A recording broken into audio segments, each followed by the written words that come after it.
online and on the go. This is Valley News Live at 5. Ready or not, the snow is coming. Here's a look outside from our sky cam in Fargo. Even though the snow hasn't arrived yet in our area, that doesn't mean it's not on its way. Good evening, everyone. Thank you so much for joining us. The question everyone is wondering, though, is how much snow will we get? For that, we'll toss it right over to our chief meteorologist, Hutch Johnson. Hutch, which parts of the valley are seeing snowfall right now? Well, out to our west and south, things are really ramping up as far as the intensity of the snowfall taking place right now in Wishick, down in south central and southeast North Dakota. Pretty good band of snow developing there, as you can see, sticking to the lens of the DOT camera and actually building up on the side of the road a little bit. Now, as we go through the evening hours, the intensity of the snow and the fact that it will have been around for some time will cause some pretty slippery conditions, but it's going to be overnight when things really deteriorate across the region.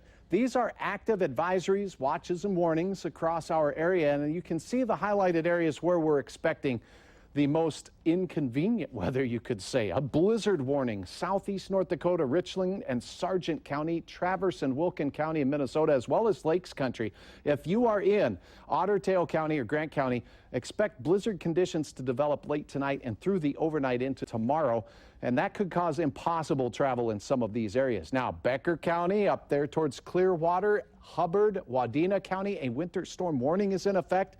Notice Fargo and Moorhead, we are in a winter weather advisory that extends all the way up to Baudette. And in these blue counties is where we'll see light snow amounts increasing rapidly to very heavy ones. Here's a look at the latest on this now. The snow is starting to light up there, even though we're not seeing a lot making its way to the ground in southeast North Dakota. The atmosphere is becoming saturated. Get the shovels ready. If anywhere from Sisseton and the Breckenridge area all the way up through Lakes Country, Otter Tail County, Fergus Falls, Battle Lake, Wadena, Park Rapids, and possibly Bemidji will be where we see those heavier bands of snow develop. We'll have a hour-by-hour account of what we expect to take place, but if you do have travel plans south and east of Fargo, no matter what direction you go, looks to be tough travels tonight. All right, thank you so much, Hutch. You bet. And as we said earlier, the snow is off right now in our southern counties. Here's a live look right now outside of Kindred, just a little bit south of Fargo. As you can see, it's relatively quiet, but as Hutch said, that's all expected to change. Our photographer will continue to head south where the snow is expected to hit, so stick with Valley News Live for all of our live weather coverage. And don't forget, you can stay up to date on weather conditions anytime and anywhere with our Storm Team weather app. Get the latest forecasts, conditions, even follow the radar live. To download for free, just search VNL Weather in the App Store. And of course, with the winter weather approaching, the North Dakota Department of Transportation is reminding drivers to share the road with snow plows and to use the latest tech tools to find out about road conditions before you hit the road. The North Dakota DOT says don't crowd the plow. For a few basic tips, head to valleynewslive.com and click on this story. It's an update to a story we brought you yesterday. Schools throughout northern Minnesota were on lockdown after an online threat. We have new information from the Minnesota Bureau of Criminal Apprehension about who they believe is behind the threat. Valley News Team's Bradford Eric shows us what a code yellow lockdown entails for students and parents. It started with a threat found in an online chat room, threatening violence against an unnamed northern Minnesota school.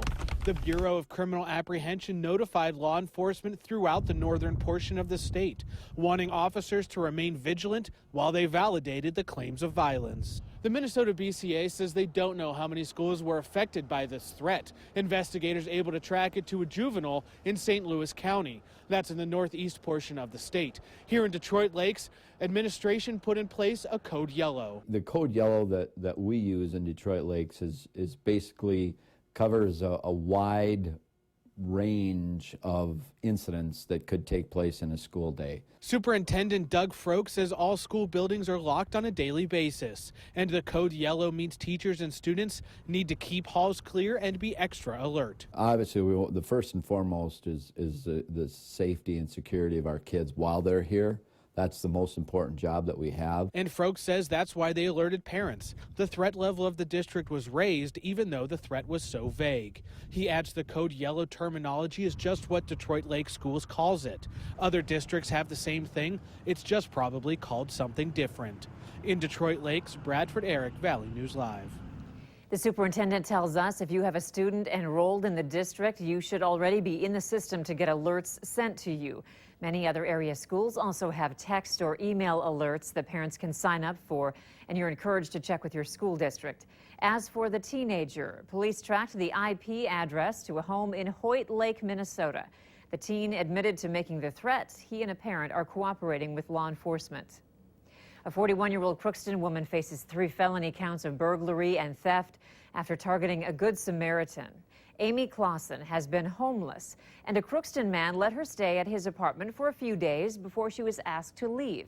Now Clausen is charged with breaking into the apartment to steal prescription drugs while the Good Samaritan was still in the apartment. She allegedly threatened to hurt him if she didn't get the drugs she wanted. And this man, Alex Foglio, has been arrested, and charges are pending against a woman after a fight in West Fargo this morning. A 19-year-old woman says she was approached by her ex-boyfriend, Foglio, and was assaulted by him and a 24-year-old woman. The woman was able to escape, but police say after she ran away, Foglio assaulted a 27-year-old man with a tire iron. Foglio took off, but was later arrested at Brookwood Trailer Park on aggravated and domestic assault charges. West Fargo police say the 24-year-old woman will also be charged. The North Dakota National Guard will be increasing its presence in assisting with the Dakota Access Pipeline protests. The Guard says about 40 additional Guardsmen, including Air National Guard members from around the state, will help law enforcement. That brings the number to about 130 service members. The National Guard will assist in any duties that don't require licensed officers, such as manning traffic control points, doing welfare checks, and more. The Minnesota Department of Natural Resources will be taking over a case of suspected poaching discovered early this morning. The Clay County Sheriff's Office assisted in the case after a deer was discovered shot north of a residential section of Oakport. That's north of Moorhead. A game warden took possession of the animal and 4 firearms were seized. Mayville State University will not renew the 2017-2018 school year contract for John Haynes. His duties as head football coach end immediately. A search for a new head football coach will start right away. The football team finished the season 4-6. With so much success in its breeding program, the Red River Zoo in Fargo now has a new Pallas cat. His name is Cyril, and he came from a zoo in Japan. Pallas cats are critically endangered and difficult to raise in captivity. He comes to the Red River Zoo with the hopes of increasing the chances of the endangered species surviving. The Red River Zoo is one of only 15 zoos in North America with this breed of cat. Cyril is on exhibit, and you can see him during regular zoo hours. A wave of generosity is going through Minnesota for the annual Give to the Max Day, which helps raise millions for nonprofits and schools. Last year, more than $18 million was raised.